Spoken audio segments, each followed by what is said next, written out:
Hey guys, how's it going? It's Danius here. Welcome to episode number 23 of this NHL 22 Minnesota Wild franchise mode here on my channel. If you guys have missed any episodes up to this point, head up into that top corner, and if you do enjoy, make sure to drop a like on the video, subscribe to the channel, and hit the notification bell to never miss these uploads. But if you missed last episode, again, go back, check it out, because Minnesota Wild had a pretty decent playoff run. I mean, of course, Matvei Michkov puts up 130 points. Last episode was titled Battle of the Superstars because we had to take on the Edmonton Oilers and we barely beat them in 7 games. And of course, the Minnesota Wild were then able to go on and finish off the Nashville Predators in 6. But we take on the St. Louis Blues next. And St. Louis is a hot team right now. They've got some really good players and we're going to have to match them. But at the same time, when I look at this St. Louis roster, I think heavy forward group, like it's a really good, big, strong, solid forward group, apart from maybe Punyanov's, who's 5'9", but yeah, everybody's 6 feet or taller. Ethan Bear's 5'11", but yeah, again, big-bodied St. Louis team. They're going to be very physical. They got great goaltending, but when I look at their lineup, I kind of think, anything you can do, we can do better, because, again, if you guys have missed recent episodes, this team is a freaking powerhouse as is too. Yes, we have a smaller first line and, not the craziest size throughout this lineup. It's kind of all over the place. We got guys that are under 6 feet, quite a few guys that are over 6 feet. Our defense is big apart from maybe Oduya. But yeah, this team is in such a good spot right now to try and repeat because we did win the cup last season.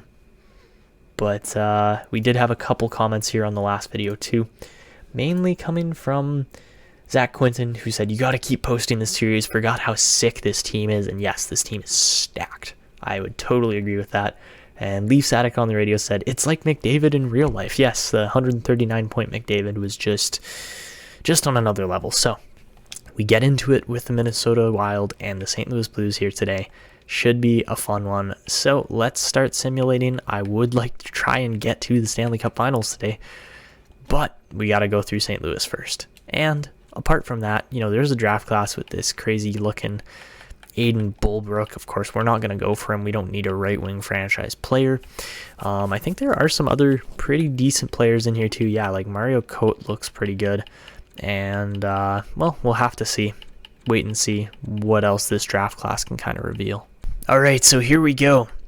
Starting off against the St. Louis Blues, we're on home ice, and we've struggled on home ice so far this season, but we have managed to walk away with series wins. So, let's see. Game 1, 6-5 OT win. Marco Rossi has got 22 assists in just 14 games. That's insane. Game 2, we win 6-5 again. Rossi tallies another assist, and we're up 2-0 against the Blues just like that. Montreal, up 2-0 against Detroit, which I went and looked at those teams before this episode was in recording, and I personally think Detroit's got a better lineup. They got bigger, stronger defense. They've got a better forward group as far as depth goes, but Austin Matthews is on Montreal, which is such a strange thing to see, and Montreal's got really good goaltending too, so I'm not super surprised, but I thought Detroit was going to do better. So up 2-0, heading to St. Louis. Let's see if the home fans help St. Louis out here.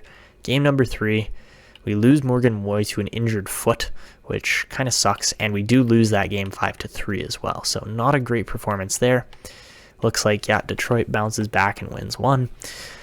Game number 4, it would be nice to take an away ice game here against St. Louis, and we lose Kirill Kaprizov to a concussion, but we do win the game 3-2. All right, so with that all in mind, we are going to be bringing some players up. So Adam Beckham's going to get the call up.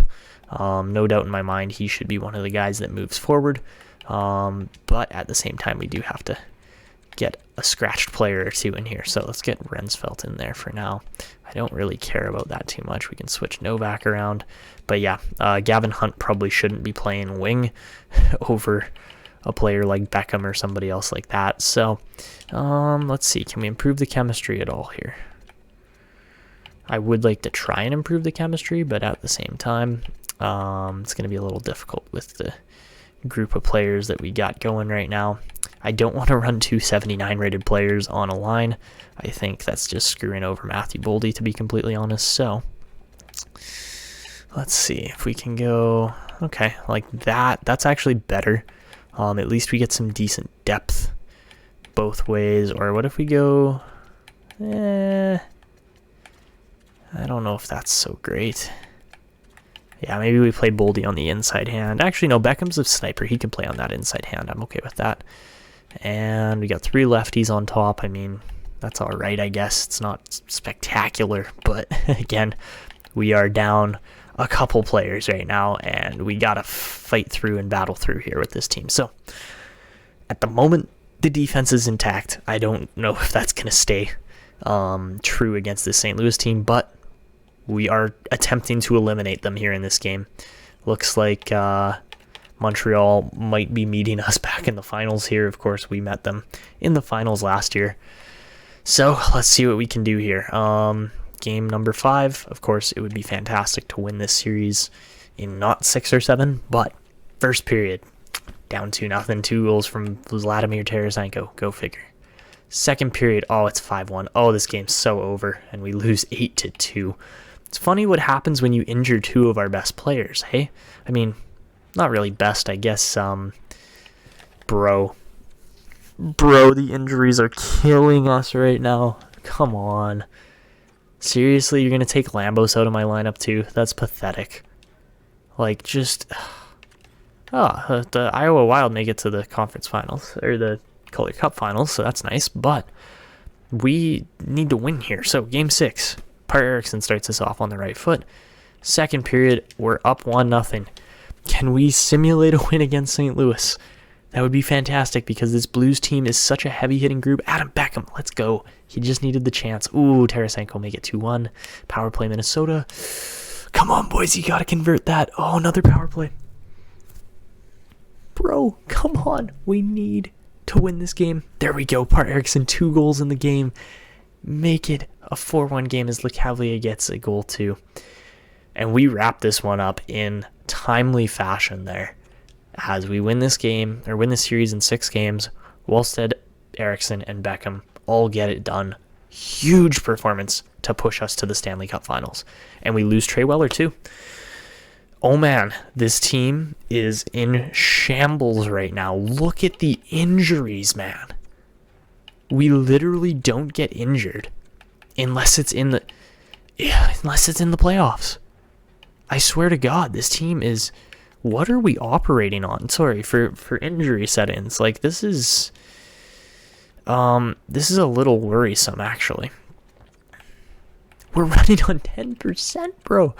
That's 10% injury rate. Okay, I'll leave it, but, like, we're getting murdered out here.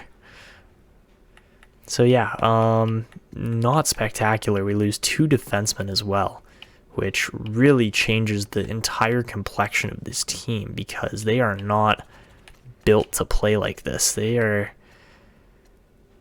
yeah, we're built for a slightly different kind of setup than this, but we are operating with such a huge rate of injuries right now that this is going to be tough. This is going to be a real tough series, but you can't really complain when Iowa has also made it this far and they are still an active team, because they only need to win like a couple more games here to try and win they only need to win 4 more to win the Calder Cup, so that's exciting. But Montreal, Detroit go to 7. All right, that's good to see. And multiple players are eligible to be dressed. Okay, so we do get Morgan Moy back, so that's nice. We'll toss him back in on that bottom pair. Our bottom line, and bad start there, unfortunately for Iowa against the Marlies. All right, we're into the finals. We do get Kaprizov back. Okay, so that is a huge addition to our forward group. Again, we really need that little extra boost because this team is injury riddled on the back end, as Lambos and Weller, literally our 2 highest rated defensemen, are out with injury. So. All right, we will be taking on the Canadiens as they win yet again. Montreal, Minnesota, Battle of the M's, right? That's literally what's been going on here. But,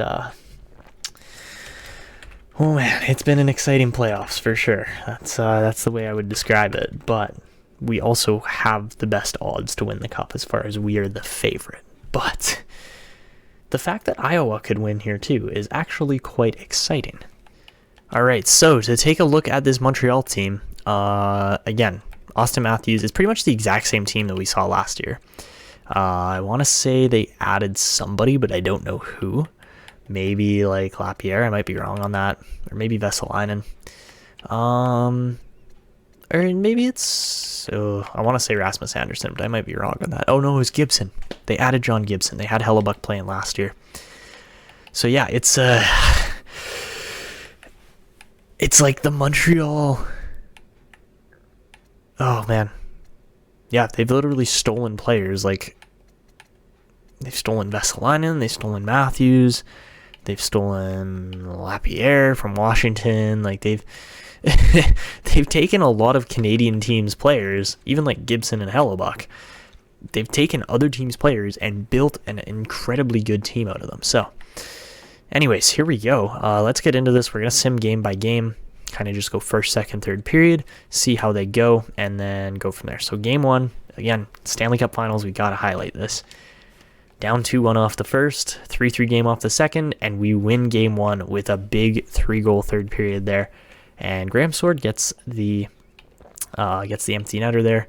Jagger Foligno, Matthew Boldy. Looks like we got some very nicely spread out scoring. Foligno opened the scoring too. But yeah, that first period was a bit rough, down 2-1, but we come out with the win, so that's all that really matters. Foligno has a 4-point night, so does Kaprizov. Boldy has 3. Great start. So that's how you kick off a series. We're on the right track. So game number 2, first period, down 2-1 again, up 3-2 in the second, and we head to OT in the third period. Oh man, okay. Do we win it or do we lose it? It's that simple. And we win it. Let's go, Par Eriksson in OT. That is huge. Again, we started off on the wrong foot, but we're able to turn it around and just barely get out with a win. We did outshoot Montreal, so that helps big time. But Par Eriksson has stepped up tremendously in these playoffs as we have faced countless injuries. So, looks like Damon Hunt is back at it, ready to play. I don't actually remember him being injured, but that's okay. All right, so the team is in a great spot right now. Both teams are in great spots. How are we doing? Oh, Iowa's 1 win away. Iowa is 1 win away from a Calder Cup. So let's keep on going here into game 3 of the Stanley Cup Finals. First period, 1-1 game. Second period, 3-2 Montreal lead. Third period, we lose 5-3. Michkov puts up a valiant effort of trying to get us enough goals to win the game, but just can't quite do it. As Pulyar and Nishushkin get the better of us in that game. So we do drop one on home or on away ice. That's expected. But Jagger Foligno, he surpasses Boldy with 29 points in just 22 games now. These guys are popping. I love how much scoring is going on from this team. And did Iowa win? I don't even know if Iowa won. But anyways, we're in game 4. We got to focus on this. Up 1-0. Second period. Up 3-0. This should be a shoe-in for a win, and it is, as we win 4-0 against Montreal on away ice. That's a huge performance, and the shutout from Wallstead says it all. So, great team defense, despite being short quite a few players. And by the looks of it, I would say Iowa won. They definitely did. All right, that is... Felipe Howard puts up point per game. I was not expecting him to be our top scorer, but there you have it. Iowa wins the Calder Cup. And we are 1 win away from completing a perfect season here. So it's not quite perfect because we did finish second place. But I wonder, did Iowa finish towards the top? They had to have finished towards the top of the league. They finished second in their division and 8th in the league. Okay, so they were not favorites at all to win, but they did. So that's perfect. And of course, we did drop first place to Florida because this team just lost so many games still. 32 games is pretty heavy for a team with this many good players, but it doesn't matter because we've gotten through to this point. we could potentially win the Stanley Cup right here. But first period, we start off 1-0. Great start. Second period, ooh, it's a 3-2 game. Okay, Montreal is fighting back. So we simulate into the third. If we tie this up, I think we have a chance of winning, but we're getting enough shots. It's like a shot every single minute. And we're running out of time now. Down to the final 10 minutes. Power play Minnesota. Doesn't convert. Ooh, Montreal defends. Montreal defends well. 5-on-3. Kupari puts the puck in the net. So there you have it. We don't quite win this series in 5 games, but that's okay. Of course, we've had a bit of a rough go to get to the finals here. But Gibson owned that game for sure. All right, so Matvei Michkov now leading the team, 31 points in 24 games played. He's matched his pace from last year and has scored more goals and had less assists. But Game 6 in Montreal, we're up 4-1. That's a really good first period, especially with the shorty from Foligno. And then the power play. Wow, Jair Foligno is just a special teams specialist. So second period, it's 4-1. We got to jump in and play the third period. Again, this is pretty much determined at this point, but hey, come on. It's the Stanley Cup animation. You got to enjoy it, and not with all the renovations and drilling and everything that was going on the last time we actually made it to the finals. But it's the same matchup 2 years in a row. You got to love it, and let's see if we can finish this off.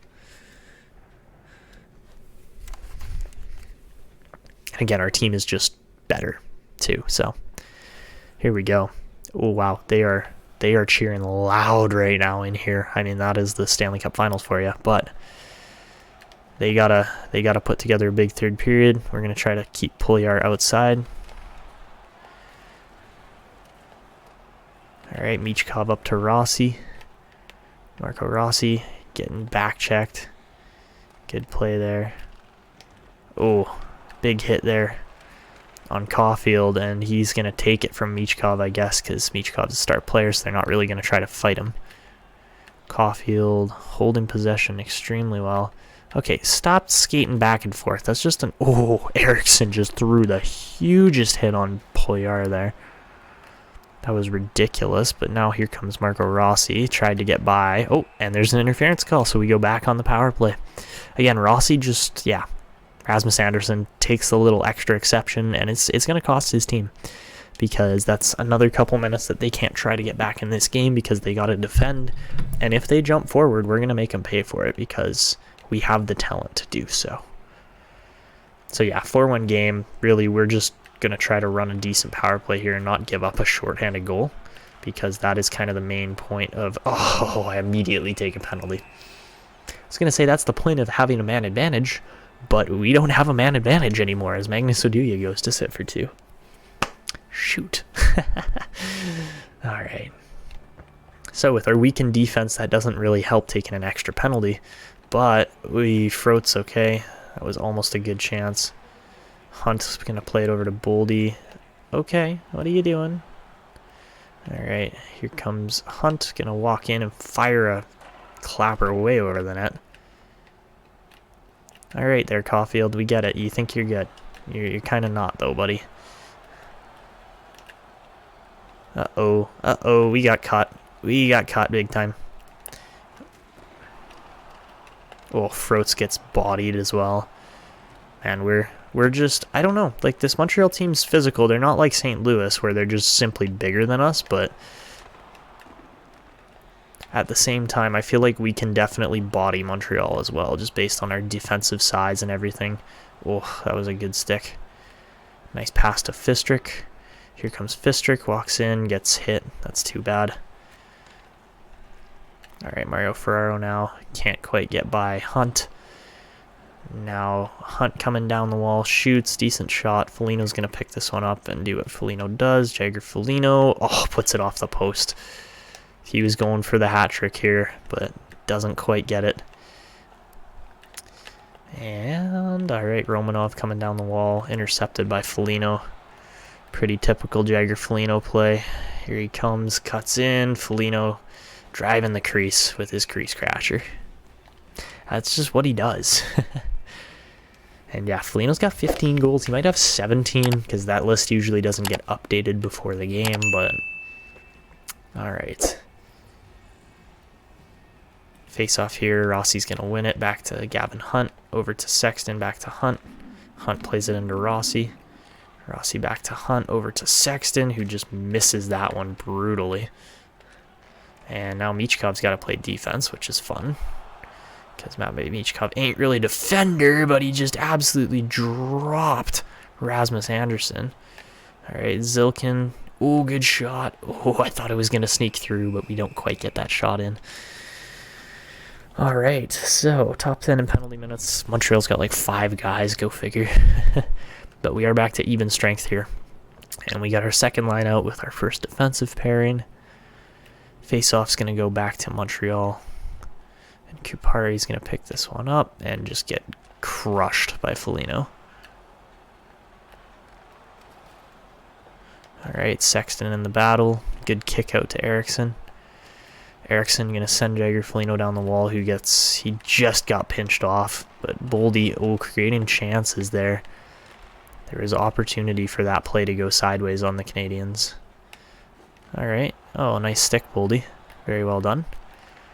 Matthew Boldy still picking it up. Oh, he almost deked her out of his pants there.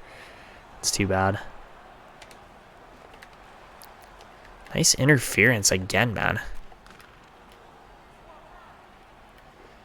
All right, here comes Foligno driving in. Going to set back up with Sexton here. Sexton across to Eriksson. He's going to have time to walk in. And can you not skate right into the lane that he's shooting at? Oh, God, the freaking animate. Dude, that's icing. That is 100% icing, and it's not. How do you not call icing on that? That's a glitch. All right, Marcus Foligno tried to create something there. Oh, Hope just dangled our guys. Oh, what a play. That should have been a goal. Nishushkin gets bodied. Oh, good poke. Oh, how is Shaw not free on that, man? Come on. I want to create offense, but it's really just, it's so much easier just playing defense when you're up 4-1 like this. Nice passing. Shaw looking for a play. He's going to cut back, walk into the slot. Good try. Lapierre picks it up. Montreal's down to 7 minutes now. Caulfield, just got domed again. Poor Caulfield, he's just too small. Which is funny because he's like the same size as Shaw. Oh, what a pass. Morgan Shaw sets up Michkov for yet another playoff goal. And his second tonight, and 20 on the year. That's pretty outstanding. Like, it takes a lot to even get close to playoff records, and Michkov's right there. Nets yet another goal. And he's easily our best player. There's no doubt in my mind that Michkov is the best player on this team. But really, just a great performance here. Sword gets skated around. That's okay, because Michkov's going to pick it up and go the other way. Matvei Michkov walks in, just misses that snipe. Was a good opportunity. Oh boy. Here comes Corey Poyar. Oh, what a deke. He bodies our guy, but that's okay. Oh my god, look at Michkov go. Like, he's just so ridiculously fast. Oh, what a chance for Rossi, too. Set up the 1-T perfectly there.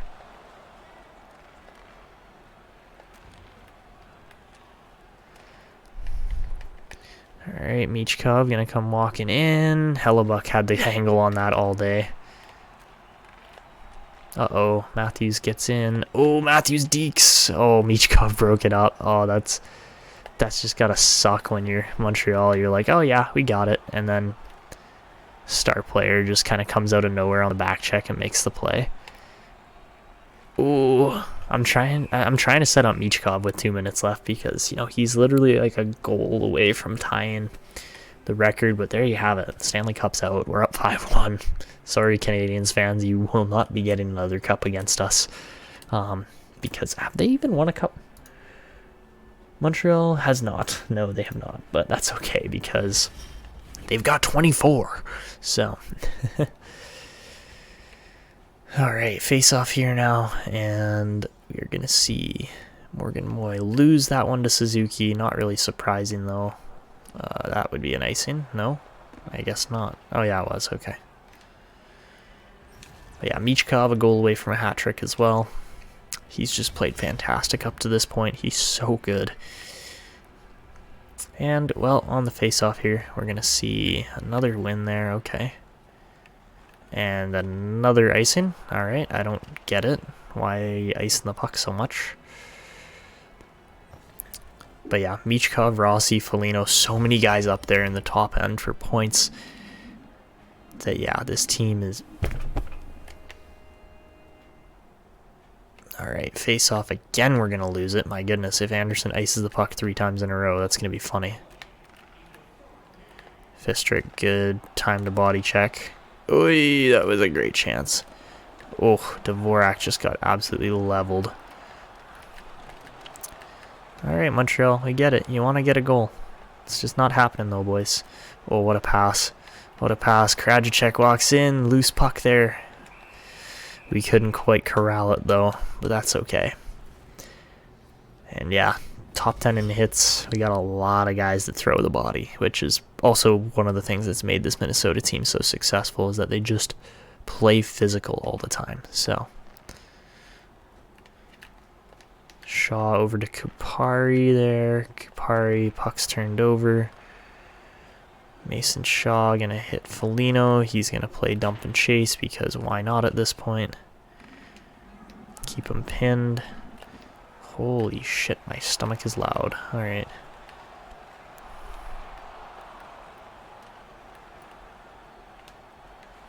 Ooh, nice steal by Shaw. Morgan Shaw walks right in. Oh, good try. And there you have it. Minnesota are Stanley Cup champions for 2 years in a row.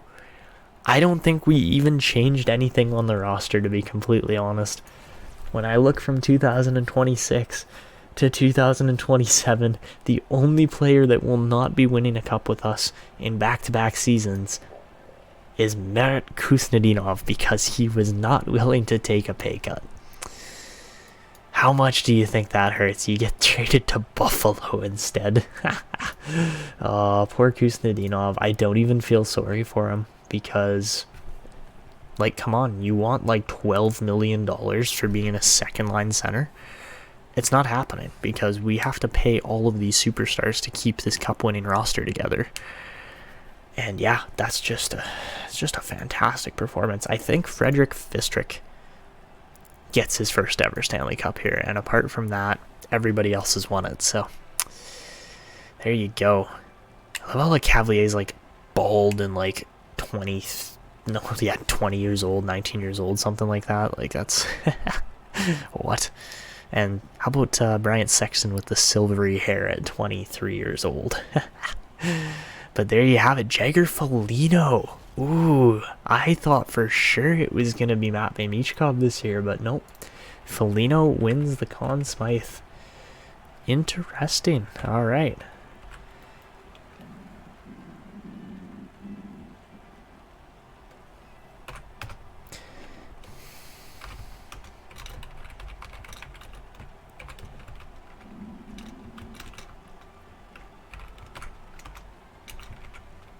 Alright, so there you have it, Lord Stanley, and, you know, hopefully my stomach grumbling, because I haven't eaten lunch yet, isn't going to interrupt this too much, but there you have it, Jagger Foligno and Marcus Foligno, all the Folignos getting their cups back to back. That is just a fantastic sight, and the fact that our third-line grinder kind of player gets to lift that as the captain is fantastic. Matthew Boldy also gets to lift it for his second in a row. And yeah, at the Bell Center, you know, it's not quite as sweet as winning it at home, but yeah, like, Foligno just deserved that. He played fantastic. So many guys played so well on this run. And yeah, there you have it. Back-to-back Stanley Cup champions. Now the question is, can we get the Wild to three-peat? I think that's going to be tough, but again, knock on wood, because, man, with a core this good and with players this crazy superstar level, you have to compete every year. So there you have it. Stanley Cup champions. I'll get my face off of here for a minute, but yeah, wow. Just an amazing performance, and they are able to repeat. Stanley Cup champions. So there you have it. We outshoot them. We outplay them. It wasn't really that close a game. And Minnesota wins back-to-back Stanley Cups.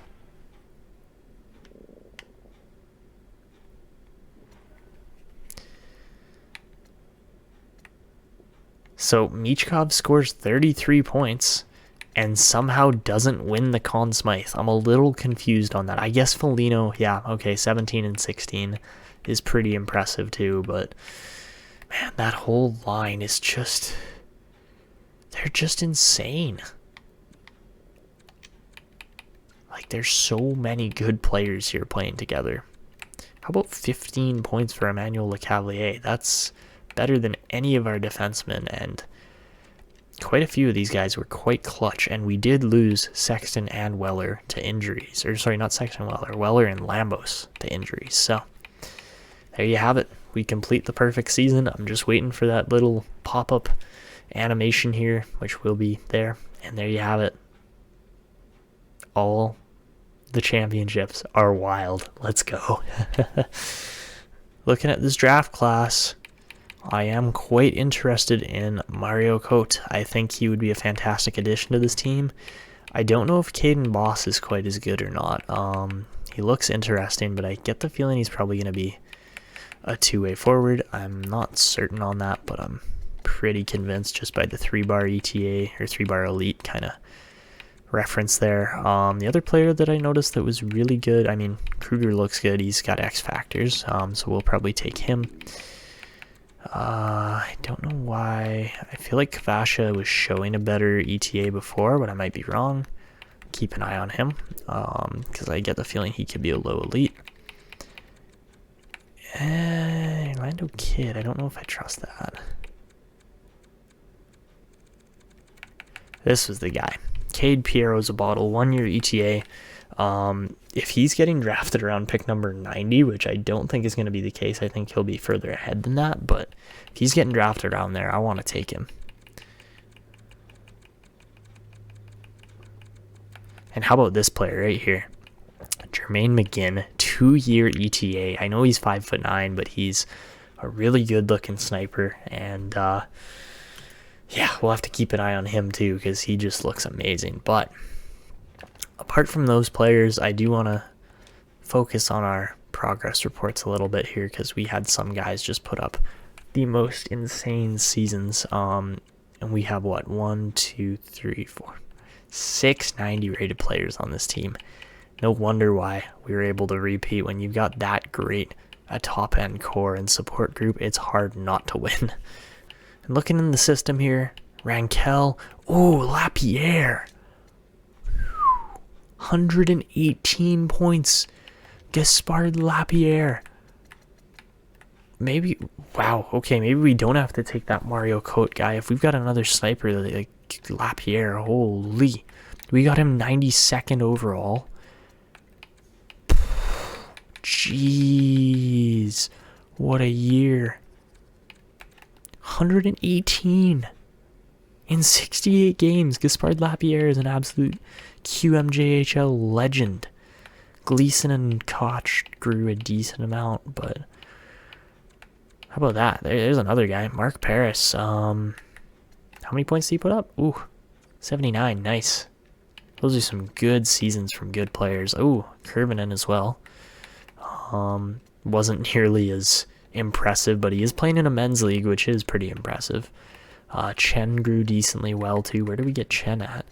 4th round, 128. Kurvinen was 42nd. Okay, so that's kind of expect him to turn out well. But yeah, big growth numbers for certain players here. Pitkinen we'll have to keep an eye on too. He won 24 games this year, so yeah, I like where these players and prospects and everybody developing, I like where they're at. I am thinking that we might end up trading, like Kurvinen's a 67 rated 20-year-old, right? So I'm thinking we might end up just trying to do a swap in exchange for that top 10 kind of player instead, like Mario Cote. If he's like a 3-year ETA, he's probably like 60 to 65 rated, somewhere around there. So if that's the case, how did Habby Bullen score 59 points for Iowa and not develop? I don't understand that. But with that in mind, if we can trade Kurvinen in the upcoming draft for an 18-year-old, that gives us 2 extra years to develop that player, or let him develop. And yeah, I like where we're at. Guy Bonnet has a great year, 43 points as a rookie. I mean, it was no 113, but can you really complain? This team, oh my god, this team is in such a good spot. So anyways, that's where we're going to wrap it up. If you guys enjoyed this episode, make sure to go down below, drop a like on the video, subscribe to the channel if you're new, and hit the notification bell to never miss these uploads. And of course, make sure to leave comments to get featured. And that is going to be it for this one. This is Etanius signing out, and see you next time.